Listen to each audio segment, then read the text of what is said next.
परिवार। परिवार दो प्रकार के होते हैं। प्रथम, भौतिक जगत का परिवार, जिसमें माता पिता, भाई बहन, पत्नी, पुत्र पुत्री, चाचा ताऊ, नाना नानी, दादा दादी, ये सब जिसमें रहते हैं वह भौतिक जगत का परिवार है। इससे परे एक आध्यात्मिक जगत का परिवार भी होता है, जो भौतिक परिवार को सुदृढ़, सुसमृद्ध और परिष्कृत बनाता है। आध्यात्मिक परिवार के बिना भौतिक परिवार का कोई महत्व नहीं। वह एक झुंड मात्र है, एक समूह मात्र है, जिसमें हम सब साथ रहते हैं। जिस प्रकार से पशु एक झुंड में रहते हैं, लेकिन उनके बीच में कोई आत्मीयता, कोई आत्मिक संबंध, कोई सुख दुख, प्रेम, समर्पण, त्याग और उत्थान के भाव नहीं होते। उनमें सिर्फ वासनाएं और भरण पोषण होता है। वैसे ही भौतिक जगत का परिवार भी आध्यात्मिक परिवार पर जब आश्रित होता है, या यूं कहें कि भौतिक परिवार को आध्यात्मिक परिवार का आश्रय लेना ही पड़ेगा यदि उसे सफल परिवार बनना है। परिवार विश्व की सबसे छोटी इकाई मानी जाती है, लेकिन इसी परिवार से पूरे विश्व का निर्माण होता है। मनुष्य जब त्याग, समर्पण, दया, करुणा, ममता, इन सबको अपना परिवार बना लेता है, तो भौतिक परिवार उसका सुसमृद्धशाली हो जाता है।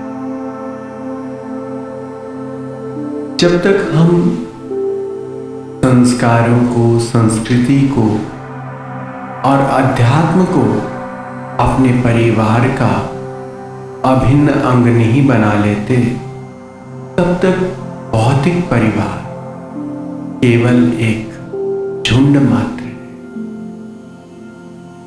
परिवार का अर्थ होता है कि हम एक दूसरे के प्रति समर्पित हों, एक दूसरे के अव्यक्त दुख को जान लें, सुख को पहचान लें, और एक दूसरे के प्रति इतने समर्पित हों कि किसी को कुछ कहने की आवश्यकता ही नहीं पड़े, स्वतः स्वयं होता चला जाए।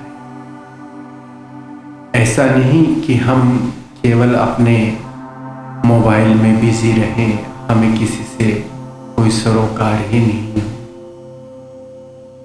यह भाव भी गलत है।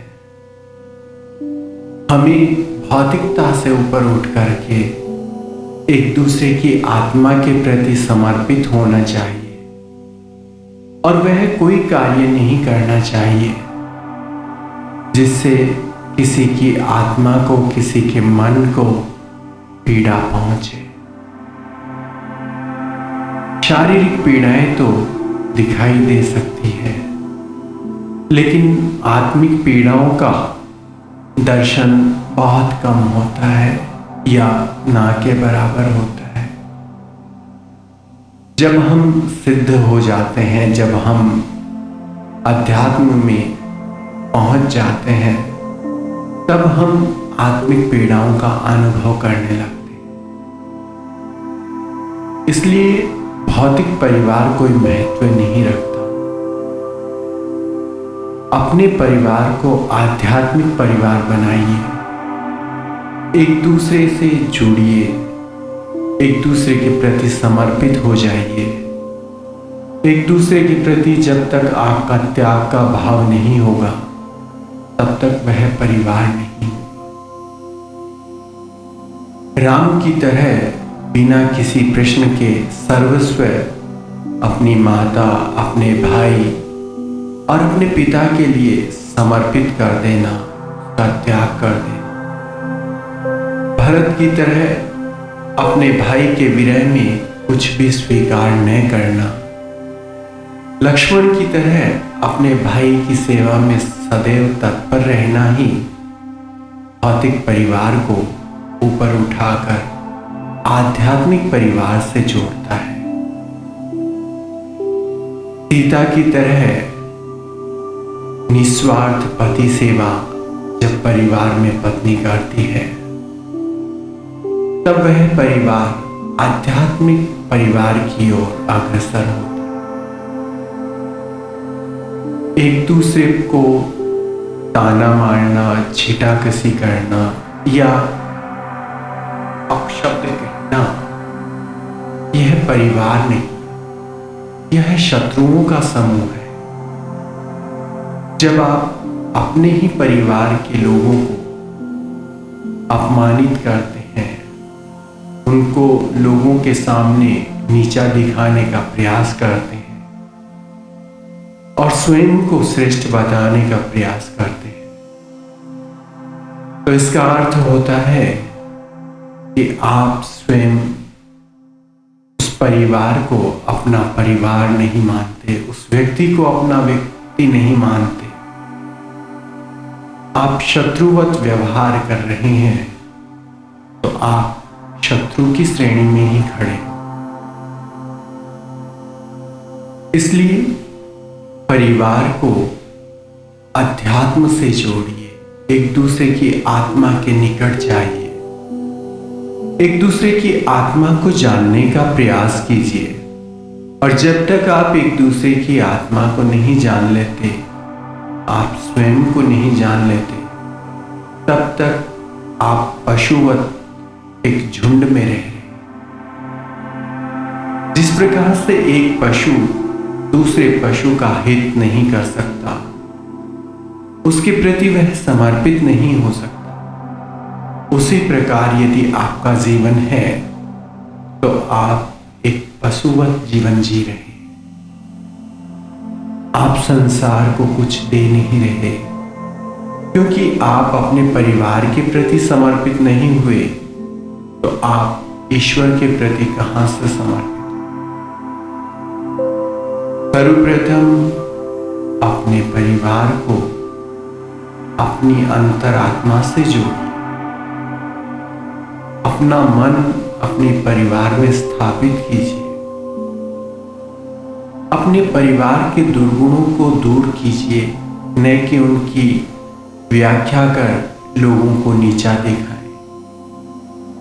उन दुर्गुणों को आप समाप्त कर अपने परिवार को अध्यात्म की ओर लेकर के जाएं।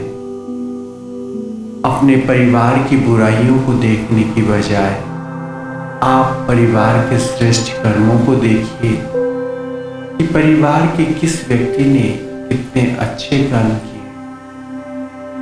बस वो श्रेष्ठता को याद करते करते आप अध्यात्म परिवार कब बना लेंगे आपको पता भी नहीं चले। अध्यात्म परिवार तभी बनता है जब हम अपने परिवार के लोगों के दुर्गुणों को न देखकर केवल गुणों को देखते हैं, उनका अनुसरण करते हैं और उनकी कृतज्ञता मानते हैं कि इस व्यक्ति ने मेरे लिए अपने जीवन में कितना किया। यह कृतज्ञता ही अध्यात्म की प्रथम श्रेणी है। आप इसी तरह से आध्यात्मिक परिवार बनाते हुए अपने भौतिक परिवार को सफल और श्रेष्ठ बना सकते हैं।